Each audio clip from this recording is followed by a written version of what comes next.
Bismillahirrahmanirrahim. Assalamualaikum warahmatullahi wabarakatuh. Ashadu an la ilaha illallah, ashadu anna Muhammad Rasulullah. Allahumma sholli ala Sayyidina Muhammad wa ala ali Sayyidina Muhammad. Kama sholaita ala Sayyidina Ibrahim wa ala ali Sayyidina Ibrahim. Bil alamina innaka hamidum majid. Alhamdulillah, kita melanjutkan kajian kita ya untuk menjawab pertanyaan yang meminta dalilnya larangan mengucapkan Selamat Natal ya. Seri pertama sudah kita unggah, sekarang seri kedua insya Allah ini bisa kita selesaikan setelah tertunda beberapa hari. Oke. Kemarin sudah aku jelaskan ya, intinya menjelaskan tentang kias.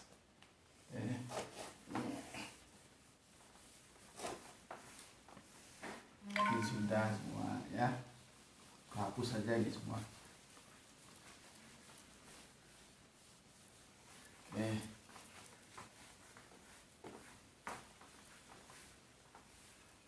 Ini silau tuh ya, silau ya tuh. Nah, tutup. Berarti ini seri ke, nanti bikin playlistnya ya Le. Playlistnya dibikin supaya gampang untuk seri kedua ya. Inilah dalil larangan mengucapkan Selamat Natal. Oke. Dia tidak minta berapa dalil ya. Dia hanya minta diberikan dalil Selamat Natal ya. Sebetulnya ada sekitar 7 atau 8 gitu ya. Tapi nanti kita kasih secukupnya lah, 2 atau kita kasih bonus 1 jadi 3 aja lah ya. Yang penting kan apa yang dia minta sudah kita penuhi ya. Kecuali dia minta sekian dalil gitu, maka kita penuhi menurut permintaannya. Karena dia tidak mengatakan sekiannya, maka saya kira 2 atau 3 itu udah cukup. Sebetulnya ada 7 sebetulnya.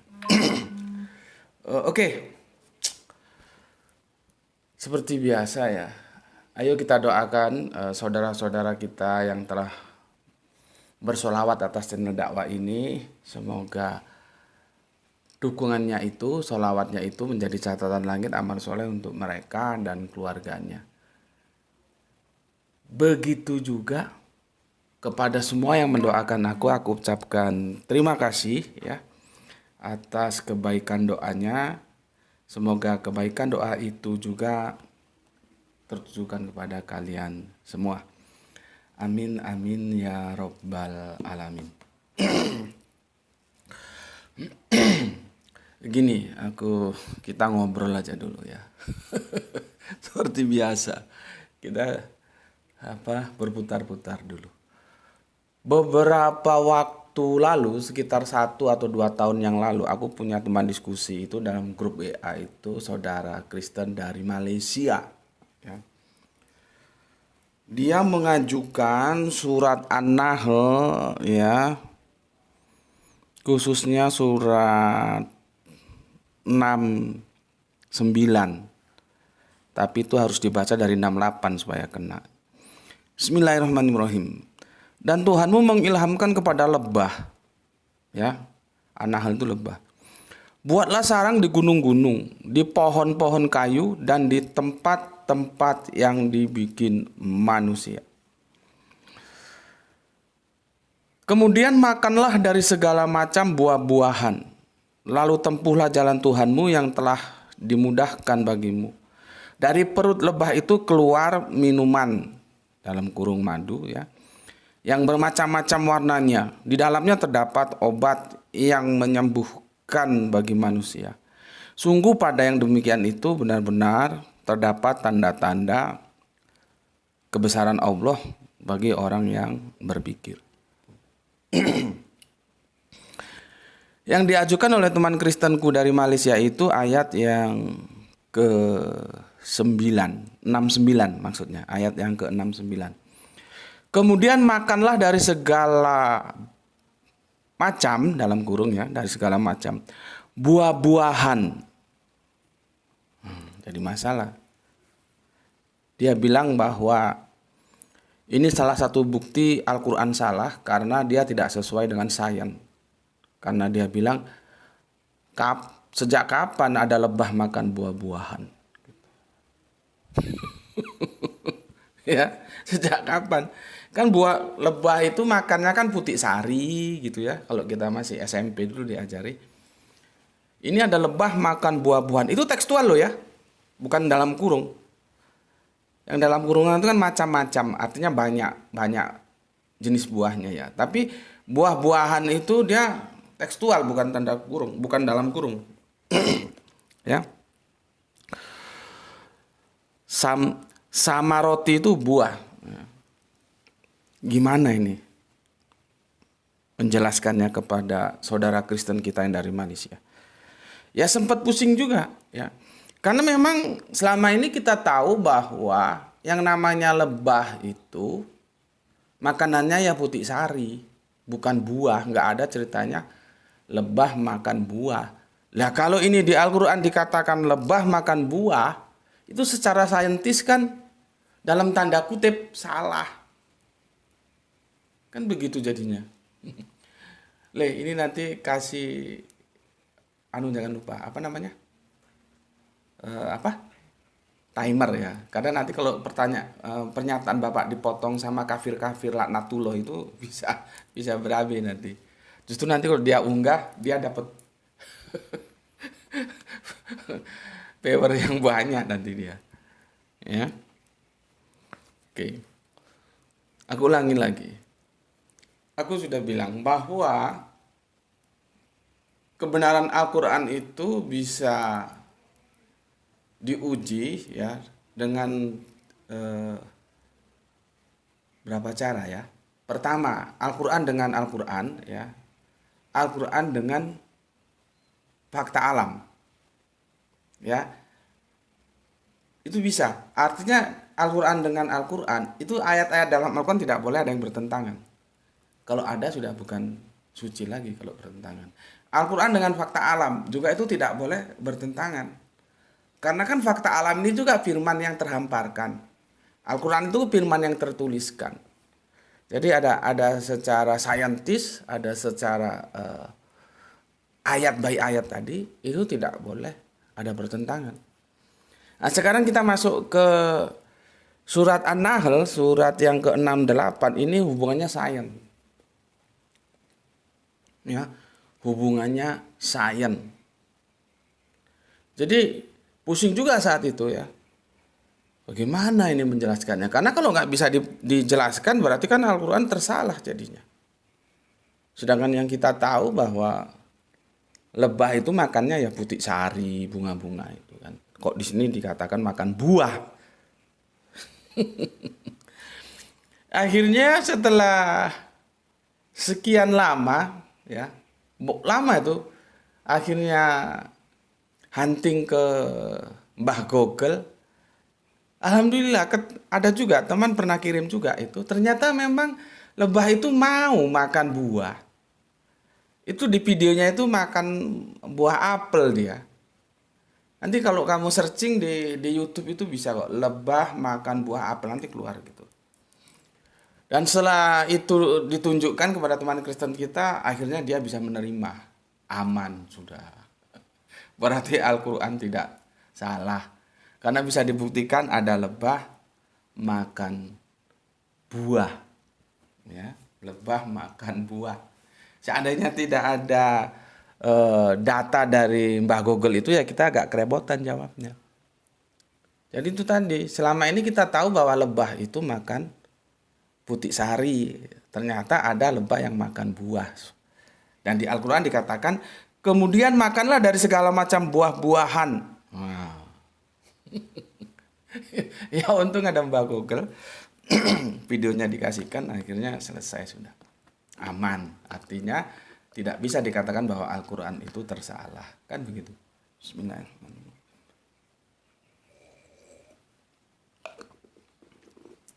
Kira-kira apa yang aku lakukan itu benar atau salah menurut kalian semua? Kira-kira benar atau salah? Ya. Kira-kira benar atau salah? Dulu aku kira itu benar. Aku kira pemahamanku tentang surat An-Nahl itu benar. Ternyata alhamdulillah baru kemarin kita ngaji hari Jumat kemarin ya, diterangkan sama guru Al-Qur'anku. Aku baru sadar bahwa pemahamanku tentang surat An-Nahl selama ini salah. Seandainya pemahamanku tentang surat An-Nahl ini benar, sejak awal dulu, sejak beberapa tahun lalu waktu diskusi dengan saudara Kristen dari Malaysia, itu aku nggak perlu kerepotan pontang-panting cari data, akhirnya ke Mbah Google bahwa ada lebah makan buah apel itu di situ di video itu. Nggak perlu, ya, nggak perlu. Seandainya pemahamanku benar, ya. Ternyata pemahamanku selama ini tentang lebah surat An-Nahl itu salah. Jangan-jangan pemahamanmu juga salah selama ini. Makanya sudah dibilang ya, memahami teks-teks kitab suci dari kitab suci apapun ya, itu harus hati-hati karena kita harus bisa menganalisis apakah ini metafora atau harafiah.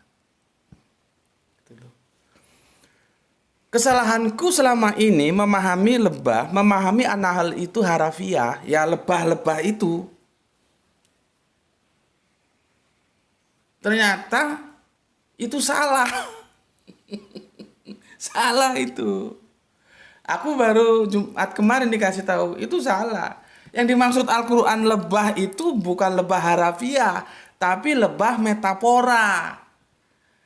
Nah, seandainya aku dulu pemahaman tentang surat An-Nahlku sudah benar, aku tidak perlu kerepotan pontang-panting cari data bahwa ada lebah makan buah. Tidak perlu. Ya itulah, kita perlunya ngaji supaya kita ngerti duduk permasalahan Al-Quran ini bagaimana. Ya, coba kita lihat ini. Cuman masalahnya kan ini terjemahannya ya bermasalah ya di ayat 69. Ya, ayat 69. Ayat 68. An-Nahl itu 68 ya. 16 68. Ya, nanti 16 69. Kita 68 dulu. Ini bukan menu utama, tapi ini diperlukan aku untuk membawa kamu ke poin utamanya ya. Itu namanya singular kajiannya. Oke, yang 68. Dan Tuhanmu mengilhamkan. Nah, ini masalahnya. Padahal bukan mengilhamkan. Itu kan Arabiunnya itu wa auha ya.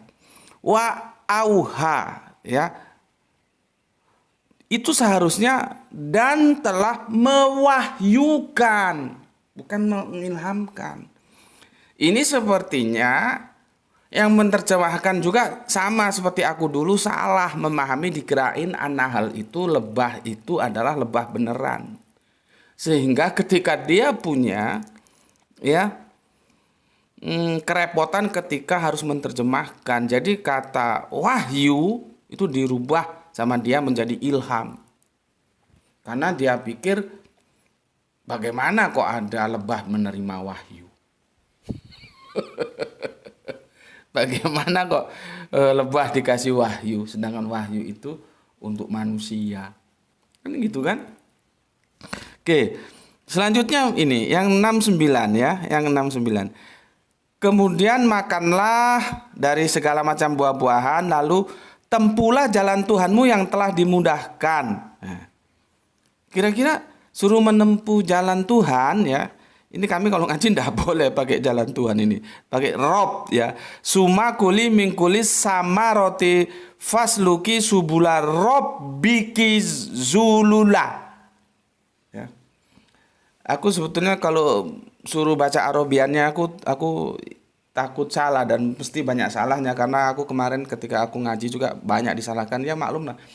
Aku ngaji itu tahun 70-an. Sekarang udah berapa 10 tahun. Umur udah setengah abad. Jadinya banyak yang lupa kan, ada idgham sapawi, ada ishar, ada idgham bilaguna, ada ifa.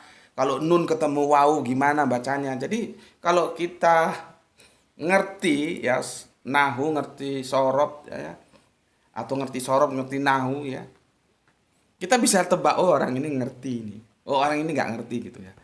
Seperti kemarin aku tersalah karena aku sudah lupa aturan main, ada idgham bilaguna, ada idgham ma'aguna, ada isha, ada apa lagi, ikhfa ya.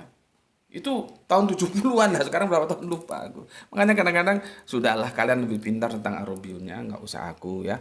Aku hanya menyampaikan pemikirannya aja gitu. Kalian lebih pintar. Oke, di sini dikatakan tempuhlah jalan Robmu yang telah dimudahkan. Itu gimana ada lebah disuruh menempuh jalan Rob itu? Kan kacau. Yang paling kacau tadi di atas, ya. Bagaimana kok lebah itu mendapat wahyu itu loh, atau diwahyukan kepadanya. Itulah ketika kita terjebak pada pemahaman-pemahaman harafiah. Padahal berapa banyak teks-teks dalam kitab suci yang harus dipahami secara metafora. Dengan demikian, semoga kalian setelah ngaji ini ngerti, lebah di sini tidak bisa dipahami harafiah, dia metafora. Siapa lebah itu yang dimaksud? Yang dimaksud itu manusia, kita-kita ini. Itu loh, bukan lebah-lebah yang terbang-terbang itu. Jadi maksudnya, wahai manusia-manusia, kita diperintahkan kepada Allah, jadilah kamu lebah. Ya, lebah itu bagaimana? Kalau dia hinggap di ranting, dia tidak merusak. Dia makan yang baik-baik dan mengeluarkan yang baik-baik, gitu loh. Jadi Allah itu memberikan sebutan untuk hamba-hambanya yang soleh itu bermacam-macam. Salah satunya Nahl. Jadi An-Nahl itu hamba Allah yang soleh, yang mau hidup dalam hukum Allah, itu An-Nahl. Yang tidak merusak, tidak mengganggu. Ya. Itu kita.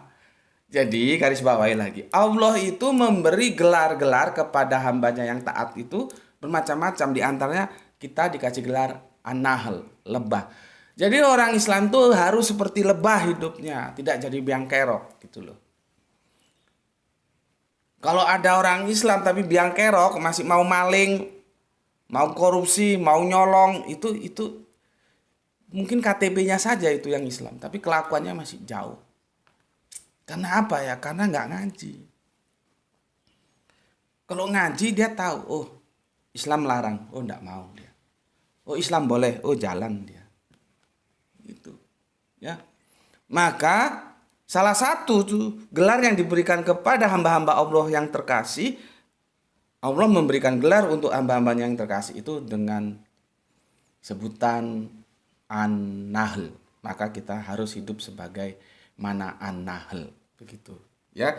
Kalau pemahaman itu dulu aku miliki, aku nggak perlu repot kepada teman Kristenku yang dari Malaysia itu. Aku jelaskan bahwa Bapak ini bukan lebah-lebah seperti yang Bapak pahami lebah sesungguhnya. Jadi aku nggak perlu mencari data ada lebah makan buah, meskipun akhirnya ketemu ada. Jadi ayat di situ lebah makan buah, ya kita kan makan buah. Yang asik itu kita diperintahkan apa? Dan Robmu mewahyukan kepada lebah, buatlah sarang di gunung-gunung, di pohon-pohon kayu, dan di tempat-tempat yang dibikin manusia. Nah, gimana ini pemahamannya? Pemahamannya kita itu disuruh bikin rumah. Ya, nanti bahan-bahannya dari pohon-pohon kayu, dari tempat-tempat yang dibikin manusia dahulu gitu ya. Yang manusia artinya kan manusia sebelum kita kan sudah ada yang bikin rumah. Ya. Terus bahannya bisa diambil dari gunung-gunung. Nah, itu perumpamaan batu ya, dari gunung, kayu ya. Itu perumpamaan, tapi perintahnya di sini kita disuruh bikin rumah. Ini juga hati-hati. Rumah apa? Rumah gini. Hati-hati. Terlalu terlalu sederhana kalau rumah gini. Ya. Kalau rumah bangunan gini kan enggak ada rumah mencerminkan oh itu Islam atau bukan Islam, kan ya sama aja, ya tembok, ya kayu, ya apa gitu. Bukan begitu. Artinya kamu bikin rumah itu seperti bagaimana Kanjeng Nabi Muhammad membangun kawasan kehidupan yang dimana di sana orang tunduk terhadap hukum Allah, yaitu di Yatsrib, sehingga Yatsrib mendapat gelar Madinah Al-Munawwarah.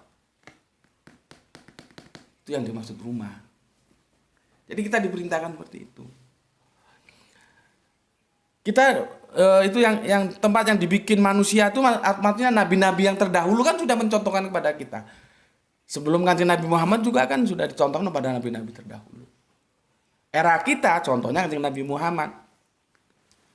Kanjeng Nabi Muhammad sudah membangun rumah di Yatsrib, sehingga Yatsrib disebut Madinah Al-Munawwarah. Gitu loh ya.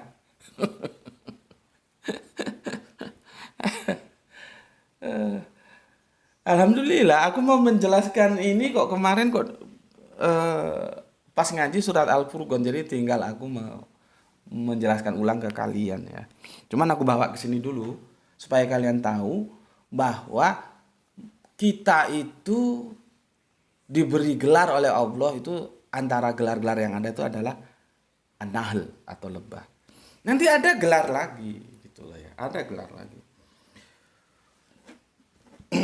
Nah, sekarang kita buka surat Al-Furqan ya, Al-Furqan ya. Ini sudah ya, ini kan sekedar pengantar. Nanti fokus kita itu ada di Al-Furqan 72. Ada di Quran surat Al-Furqan surat ke-2572. Fokus kita nanti ke sini. Ya. Fokus kita nanti ke sini, tapi ini nggak bisa. Nanti kamu nggak paham kalau langsung tak ambil ini. Maka aku akan baca satu perikop dimulai 63 sampai ya 75 lah ya. Dari mulai 63 sampai 75. Ini biar satu perikop ini ya. Judul perikopnya adalah sifat-sifat hamba Allah yang mendapat kemuliaan ya, kemuliaan. Buka Al-Qur'anmu surat 25. Kita mulai dari 63. Ya, di situ ada kata wa ibadur rahman. Ibadur rahman itu siapa? Ibadur rahman ya. Ibadur rahman, wa ibadur rahman ya. Ibadur rahman. Siapa itu? Ibadur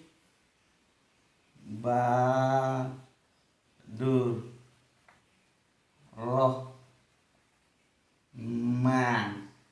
Jadi ini sebetulnya dua kata, tapi nanti dipahami menjadi satu kata majemuk. Apa itu ibadur rahman? Siapa itu ibadur rahman? Ya, ngerti nggak? Coba, siapa? Kan ini bacanya kan begini. Dan ya hamba-hamba Tuhanmu yang maha penyayang itu, yang penyayang itu siapa? Jangan sampai nanti salah memahami. Ya, hamba-hamba ya Robmu ya, begitu ya. Hamba-hamba Robmu yang maha pengasih itu, yang maha pengasih itu dinisbahkan ke Robmu apa hamba-hamba?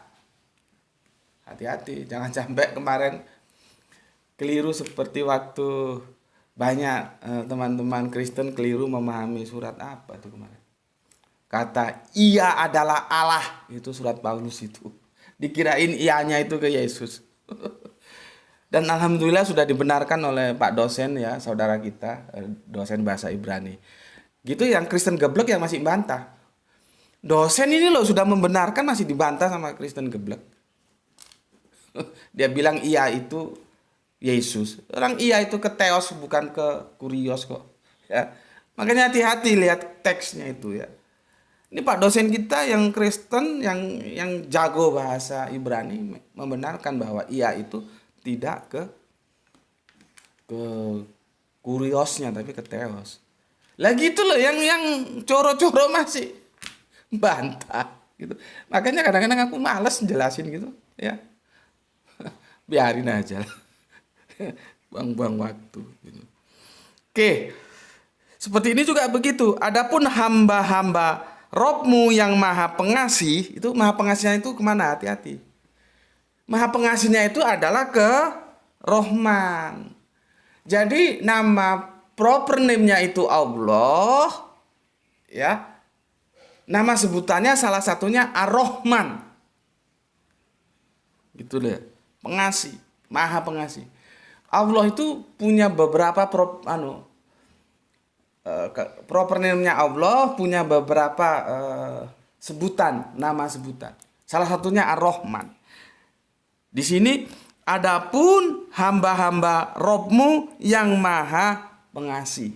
Itulah yang disebut kalau kita tarik ke Ibadur Rahman. Jadi siapa Ibadur Rahman itu? Ya. Jelas belum? Siapa Ibadur Rahman itu? Maka aku jelaskan, Ibadur Rahman itu ya sama seperti An-Nahl tadi itu.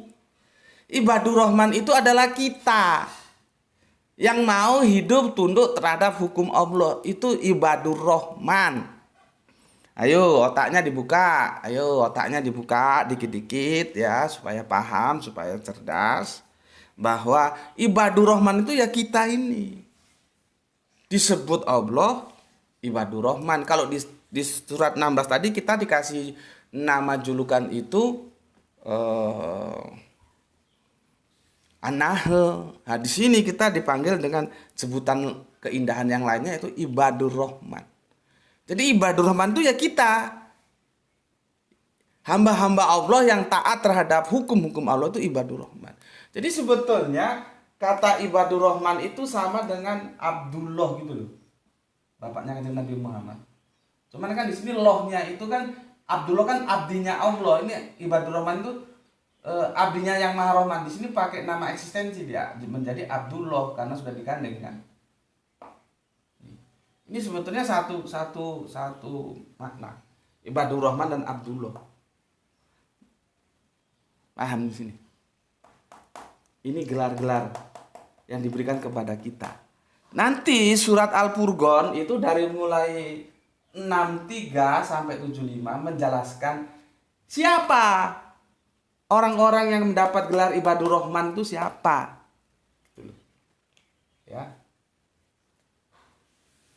Siapa? Apakah kita masuk di dalamnya? Kita baca ayat pertama. Dan hamba-hamba Rob yang maha penyayang ialah orang yang berjalan di atas bumi dengan rendah hati. Dan apabila orang-orang jahil menyapa mereka, mereka mengucapkan kata-kata yang baik. Ini dalam ini. Jadi salah satu ciri Ibadur Rahman itu ada di sana Hunan. Kata Hunan yang diterjemahkan rendah hati itu orang yang gimana ya pakai bahasa Indonesia menerjemahkan Hunan itu apa ya? Ya rendah hati tapi ada yang lain. Coba ambil bukunya Bapak. Buku di mana ya? Di dalam tas yang kecil ya. Yang kecil itu. Oh iya.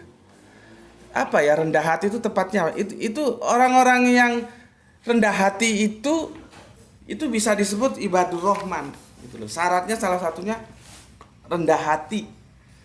Ya. Unggah-ungguh, beradab.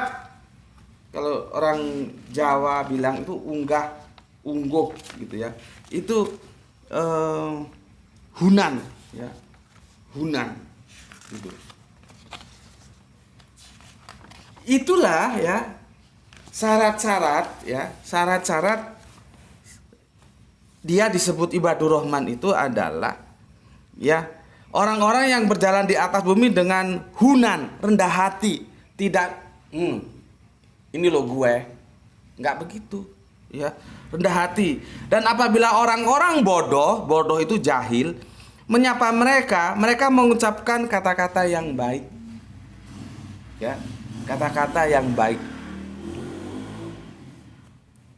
Ini ibadur rahman, ya. Jadi menurut pakar tafsir, ya, menerjemahkan apabila orang-orang yang bodoh itu menyapa mereka, mereka mengucapkan kata-kata yang baik. Itu bisa dibagi menjadi 3. Jadi ya kalau kita berhadapan dengan orang bodoh itu pertama tidak menjawab. Tidak menjawab pertanyaan orang bodoh itu jawaban. Ya, 1, ya. Yang kedua, kasih senyum saja. Ya. Yang ketiga, dijawab pertanyaan, dibalas dengan pertanyaan. Seperti kemarin kan, awalnya dia kan bilang, di mana larangan mengucapkan Natal dalam Al-Quran dan dalam hadis. Nah, ini kan orang bodoh ini. Maka aku menggunakan strategi yang ketiga, yaitu apa? Menjawab pertanyaan dengan pertanyaan. Di mana larangan? Di mana perintah mengucapkan Natal? Sampai sekarang nggak ada 5 triliun tuh aman. Kok 5 triliun? Berapa nih? 50 triliun. Kalau dia kan 50 juta. Nanti aku jelaskan. Apakah dia mau mengeluarkan 50 juta? Nanti kalian ambil. Ya. Jadi ada 3. Kalau berhadapan dengan orang bodoh, tidak menjawab, atau kasih senyum saja, atau jawab dengan pertanyaan. Jadi pertanyaan dijawab dengan pertanyaan. Dan aku kemarin mengambil langkah yang ketiga, menjawab pertanyaan dengan pertanyaan. Ketika dia mengatakan di mana larangan mengucapkan selamat Natal, aku membaliknya dengan di mana perintah mengucapkan selamat Natal. Itulah yang aku bilang kemarin, gaya retorik berargumen itu seperti itu. Cuman ini kan gaya-gaya ini ya kembali lagi ke pendidikan. itu disalah-salahkan dengan orang yang nggak mengerti pendidikan. Orang pertanyaan jawab pertanyaan gitu. Ya dia mungkin sekolah minggunya nggak diajarin hal-hal seperti ini. Jadi nggak ngerti. ya sudah biarin aja. Tuh, oke, itu ciri pertama. Yang kedua, ya cirinya ibadur rahman ini ya. Yang kedua, ini aku sudah bahas tadi pagi ya. Tadi pagi ada yang tanya puasa Senin yang hari Kamis ya. Aku lupa dan memang belum ditanyakan, nantilah kalau ada waktu. Tapi aku tidak janji lah ya. Karena kita tadi sudah bahas Qiyamul Lail ya, menyinggung ya. Sekarang Al-Furqan yang berapa ini? 63 ya. Adapun hamba Rob yang Maha Pengasih itu adalah orang-orang yang berjalan di bumi dengan rendah hati. Dan apabila orang-orang bodoh menyapanya, mereka atau dalam kurung ini menghinanya, jadi menghinanya, mereka mengucapkan salam gitu ya. Jadi dibalas dengan salam. Itu terus ditafsirkan menjadi 3 yang aku bilang tadi. Tidak menjawab, kasih senyum, atau jawab pertanyaan dengan pertanyaan gitu ya. Coba bagaimana indahnya Islam. Begini aja ada aturannya. Karena ngomong sama orang bodoh itu jelas rugi. Jelas kita dapat apa orang diskusi sama orang bodoh? Nggak dapat apa-apa. Oke, dan yang 64 ya, 64. Dan orang-orang yang itu ya bituna li rabbihim, ya. Orang-orang yang kalau di sini bermalam ya kepada Rob mereka, bersujud dan berdiri. Kiamah, itu ada kiamah itu ya. Di akhir kata itu ada kiamah. Aku tadi pagi sudah jelaskan, kiamah itu tegak, bangun, berdiri, bangkit. Nah, ya. Jadi hari kiamah itu hari kebangkitan, bukan hari kehancuran. Tadi sudah aku jelaskan lah ya.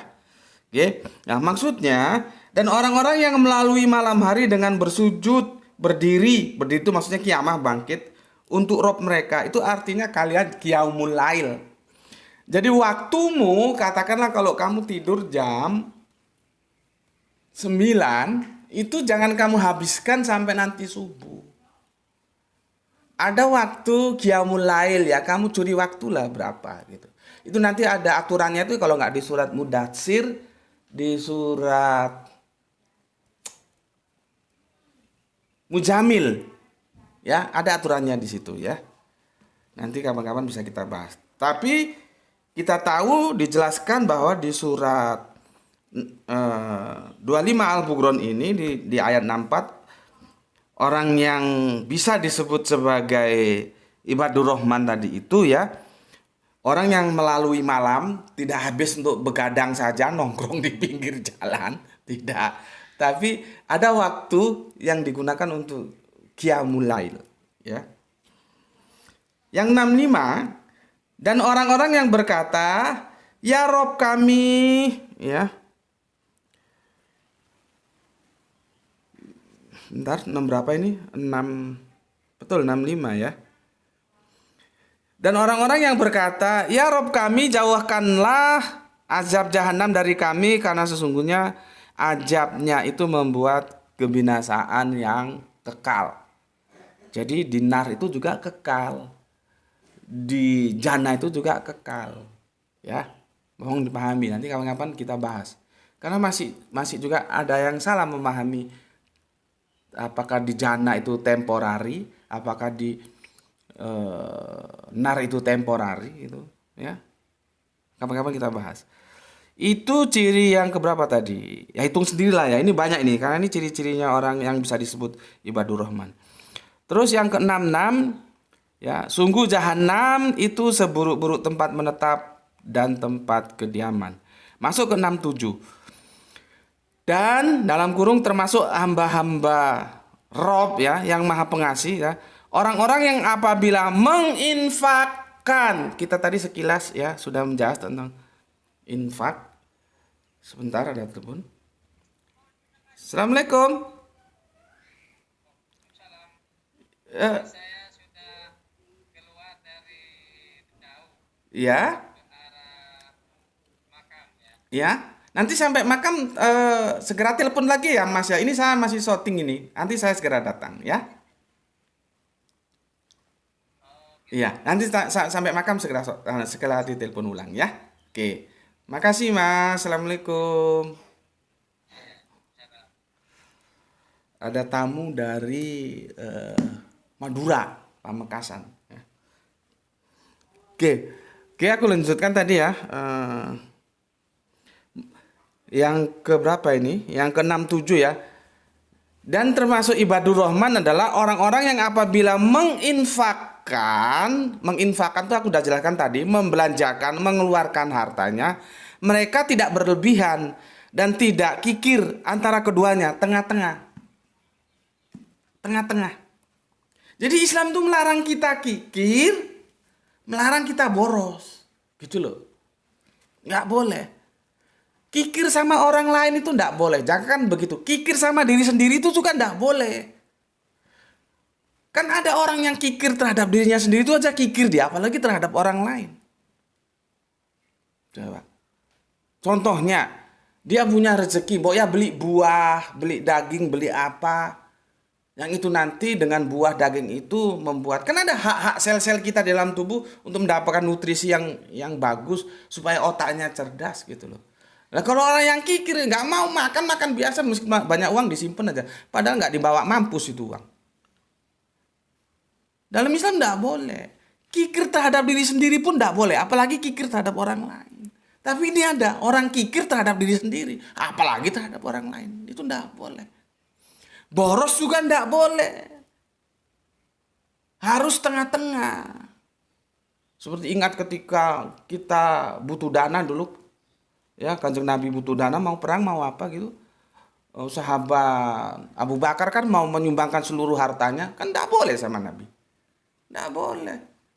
Ya, jadi kita itu tengah-tengah, ya nggak kikir, ya nggak berlebihan, nggak boros. Itu baru bisa disebut ibadur rahman.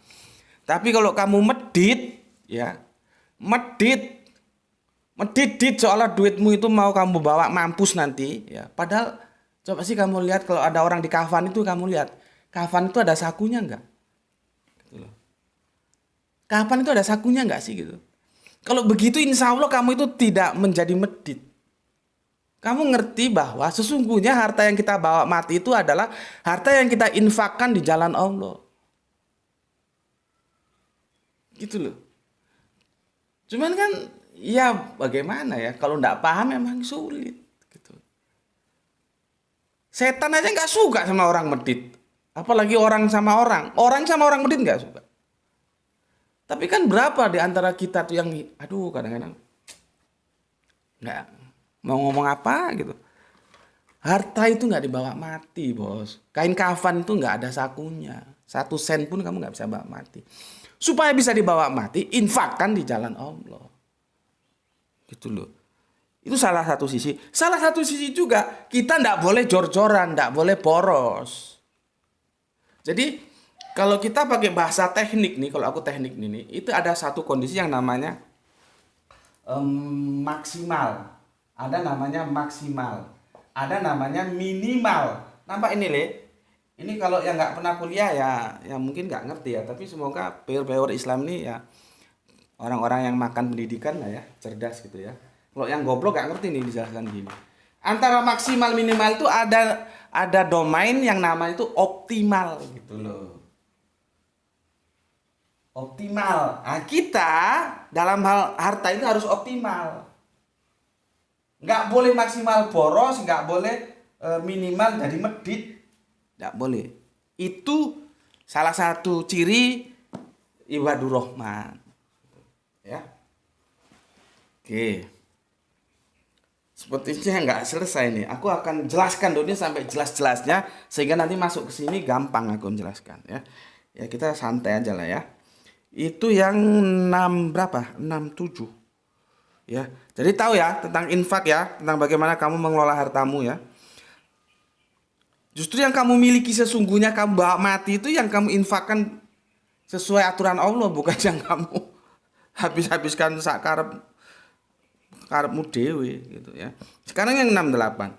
Dan orang-orang yang tidak menyekutukan Allah. Jadi tidak syirik dia. Kalau syirik mana bisa disebut ibadur rahman. Ya, tidak syirik dia. Ya. Sebentar, 68 ya, 68. Kita tadi mulai di 63 ya.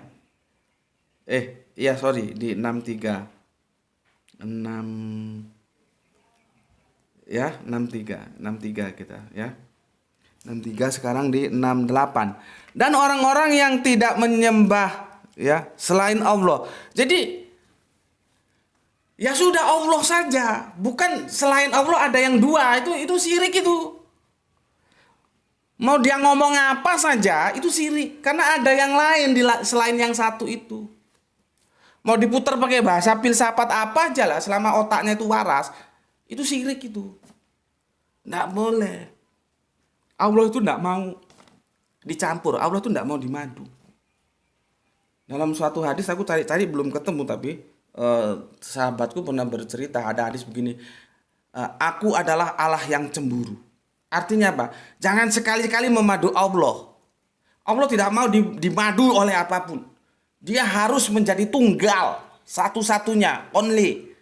Bukan sudah satu ada dua lagi, itu ya itulah karena diracuni teologis oleh filsafat. Coba tunduk terhadap Alkitab, nggak ada. Mau sampai mampus Tritunggal itu nggak ada dicari, nggak ada. Mau sekolah Alkitab sampai kepalanya botak dari gondrong itu kalau suruh aku tantang, mana? Dalam Alkitab Yesus menjelaskan Tritunggal, nggak ada. Itu kan dirangkai sana, rangkai sini, tambal sana, tambal sini, masuki filsafat. Sampai sekarang berantem terus itu. Ada yang Tritunggal, ada yang tunggal murni, yaitu Bapa, ada yang tunggal oneness, tapi ya tunggalnya itu Yesus. Gitu loh. Itu semua karena apa? Karena tidak taat Alkitab. Alkitab ngomong tunggal dan tunggal itu Allah, bukan tunggal itu Yesus. Ya. Itu syirik. Ini Allah sudah jelaskan, jangan menyembah Allah ya. Tapi engkau sembah juga yang lain di dalamnya. Tidak boleh. Itu bukan ibadur rahman, itu syaiton gitu ya. Dan orang-orang yang tidak menyembah Tuhan yang lain beserta Allah. Ya kalau di sini ya dia pakai berapa ini? 668 ya. 68 ya. Di sini dia pakai ilahan ya, tidak pakai rob. Waladina la yad'una ma Allahi ilahan. Ya. Jadi tidak ada yang boleh bercampur dengan Allah, hanya Allah, ya. Itu yang pertama, dan tidak membunuh jiwa yang diharamkan. Karena nanti ada dalam hukum Islam itu jiwa yang halal dibunuh itu ada. Jadi kalau kita melihat pembunuhan dalam konteks hukum Islam itu ada 3. Ada orang memang dia sengaja membunuh, ada orang yang tidak sengaja membunuh, nanti ada lagi yang dia memang tidak punya niat membunuh. Yang pertama orang sengaja membunuh, dia memang membunuh, jebret. Orang yang tidak sengaja membunuh, dia mau nembak, katakanlah nembak babi gitu ya di hutan. Tiba-tiba babinya lolos, ada orang lewat, orangnya yang ketembak, orangnya mati. Itu tidak sengaja membunuh. Terus ada orang yang memang tidak mau membunuh, tapi membunuh. Dia tuh main-main, nggak tahu temannya punya sakit jantung, dikagetin gitu, terus mati. Jadi macam-macam dalam Islam tuh dipilah-pilah. Baru nanti, oh dia itu dalam kategori ini, maka hukumannya begini. Nggak terus dihukum pukul rata, ndak. Subhanallah, indah sekali dalam Islam itu.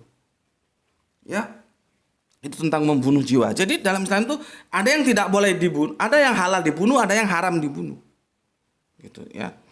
Oke, tidak membunuh jiwa ya, kecuali dengan alasan benar, dan tidak berzina ya, tidak berzina. Jadi kalau berzina ya nggak punya hak gelar ibadur rahman ya, nggak punya gelar menyandang itu. Barang siapa yang melakukan demikian itu, niscaya dia mendapat balasan atau dosa gitu ya. Berikutnya yang 69, ini ada tamu sebentar lagi dia telepon. Kita ada berapa ayat nih? 1, 2, 3, 4, 5, 6, 7. Kita selesaikan dulu ya. 69. Tadi itu yang 68 ya, itu syarat ibadur rahman. 69 akan dilipatkan akan dilipat gandakan azab untuknya pada hari kiamah. Ya, hari kebangkitan nanti dimintain pertanggungjawaban jawab ya.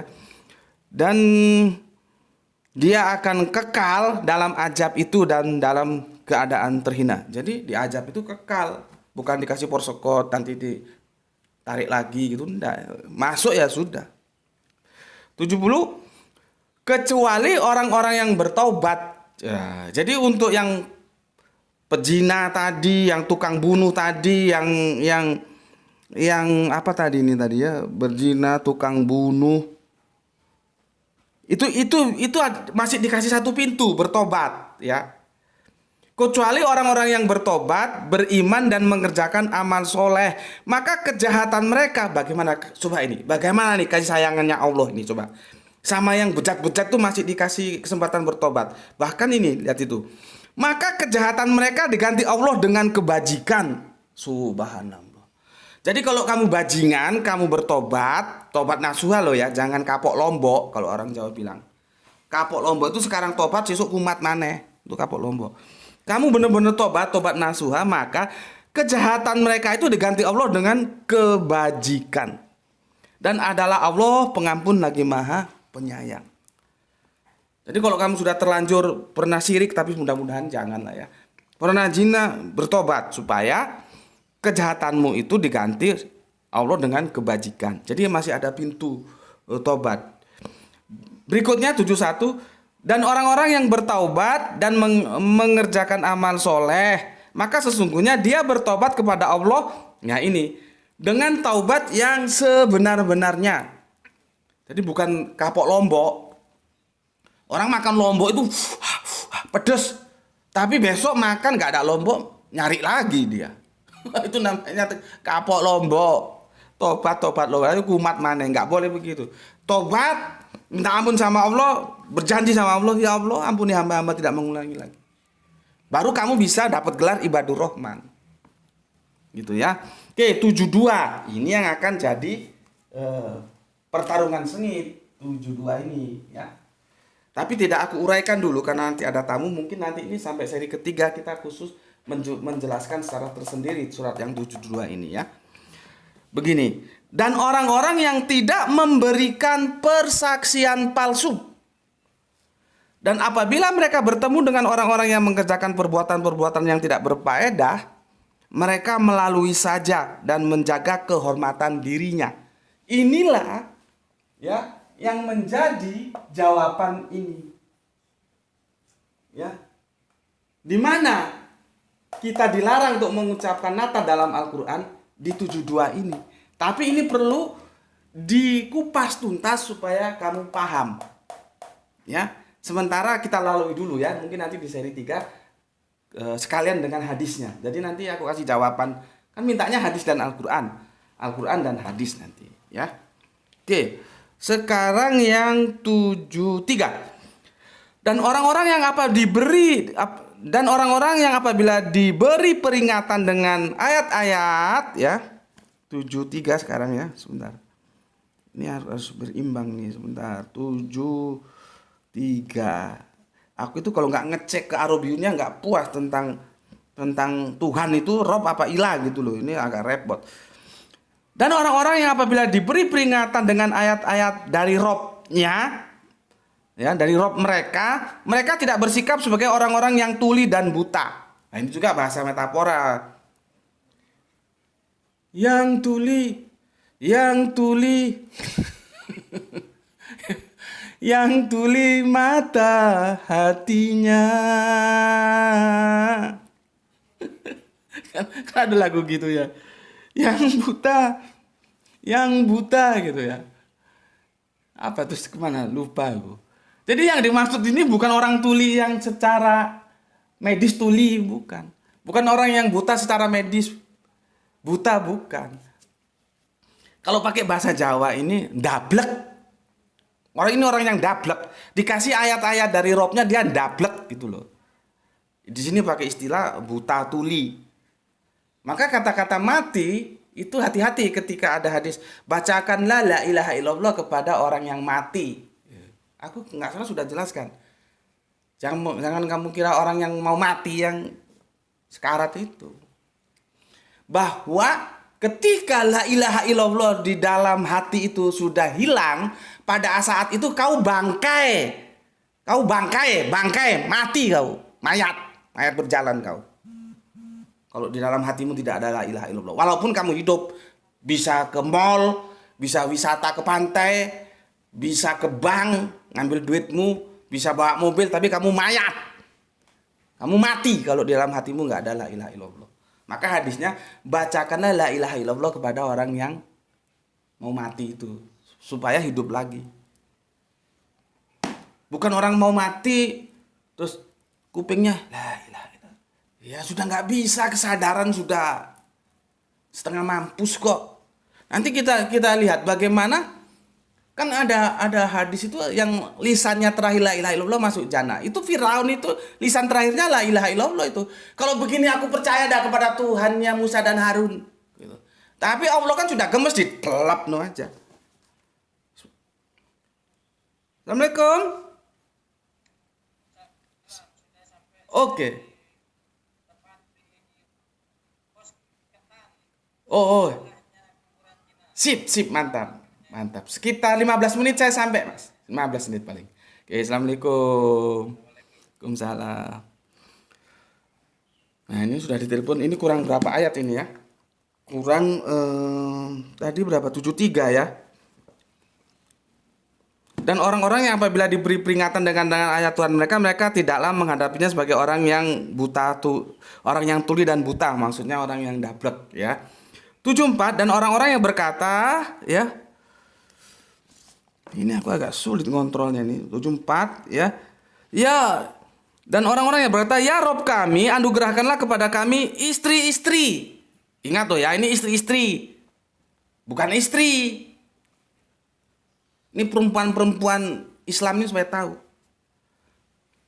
Yang nggak mau dan nggak boleh dimadu itu Allah. Makanya Allah bilang, aku adalah Allah yang cemburu. Jangan sekali-kali memadu Allah. Jadi kalau kamu nggak mau dimadu itu, kamu apa memang mau ngimbangi Allah kamu itu? Istri-istri itu berarti istrinya banyak, lebih dari satu. Meskipun itu hukumnya tidak wajib, tapi boleh. Jadi kalau suamimu memenuhi syarat untuk poligami, kamu larang, memangnya kamu siapa? Silakan izinkan suamimu poligami selama dia poligami dalam aturan-aturan Islam gitu loh. Karena Islam Al-Qur'an membolehkan, orang ini istri-istri kok, bukan istri gitu loh. Ini kadang-kadang jilbabnya rapetnya 10 rapet ya. Bacaannya tiap hari Al-Qur'an. Tapi suaminya ambil istri lagi enggak boleh. Lah kamu ngajimu itu apa tiap hari? Goblok. Ya. Selama lakimu itu hidup dalam aturan Islam, kamu tidak boleh melarangnya. Tapi kalau suamimu itu kawin, cari lagi kawin, itu tendang kepalanya itu. Karena dia tidak berpoligami sesuai dengan hukum Islam. Itu, ya. Oke, yang 75 tadi itu aku lagi. Dan orang-orang yang berkata, ya Tuhan kami, anugerahkanlah kami kepada kami istri-istri, ya, bukan istri loh ya, istri-istri jamak kami dan keturunan kami sebagai penyenang hati, anak-anak maksudnya, dan jadikanlah kami imam, pemimpin. Nah, nanti aku lupa kemarin ada yang tanya tentang Imam Mahdi ya, nanti aku jelaskan. Sebetulnya di 11 episode tentang Kanjeng Nabi tidak turun lagi itu sudah jelas. Kamu lihat sana, tapi nggak apa-apa, nanti coba aku pertimbangkan. Ya, bagi orang-orang yang bertakwa, ini kata imam ini ada. So, aku jadi ingat Imam Mahdi. Apa sih Imam Mahdi itu? Mahdi itu apa? Ngerti nggak kalian? Kalau nggak ngerti nanti jadinya dongeng gitu ya. Oke, yang terakhir 75, mereka itulah orang-orang yang dibalasi dengan martabat yang tinggi, maksudnya ibadur rahman tadi, karena kesabaran mereka, dan mereka disambut dengan penghormatan dan ucapan selamat di dalamnya. Mereka kekal di dalamnya, jannah maksudnya, itu sebaik-baik tempat menetap dan tempat kediaman. Jadi di jannah juga kekal, di akhirat begitu, di nar juga kekal. Masanya pilihanmu, kamu di jannah atau di nar. Terakhir, jujur katakanlah kepada orang-orang musyrik, Tuhanku tidak mengindahkan kamu, melainkan kalau ada ibadatmu. Ya, padahal kamu sesungguhnya telah mendustakannya, yaitu Allah. Karena itu kelak azab pasti menimpamu. Oke, selesai. Jadi dari ayat ya 63 sampai ke 75 itu menjelaskan tentang syarat-syarat ibadur rahman. Ini loh, ibadur rahman. Ini dijelaskan ibadur rahman itu apa? 63, 64, 65 sampai ke 75. Itu menjelaskan bahwa ibadur rahman itu di breakdown. Ini loh, kalau memenuhi ini maka kamu punya gelar ibadur rahman. Kita digelari ibadur rahman. Kalau taat sama Allah, kita digelari an-nahl gitu loh ya. Nah, nanti fokusnya kita di surat 72 ini. Inilah yang kita gunakan untuk menjawab bahwa di mana ada larangan mengucapkan Natal. Dan ini cukup pelik, maka nanti di seri ketiga aku akan jelaskan secara khusus. Kebetulan ini lagi ada tamu ya, dan juga mungkin sudah lebih setengah jam nih. Berapa jam ini? Oh, sudah 58 ya. Itu dulu, semoga bermanfaat, pahami dulu itu ya. Dan sampai ketemu esok. Bismillahirrahmanirrahim. Alhamdulillahirabbil alamin.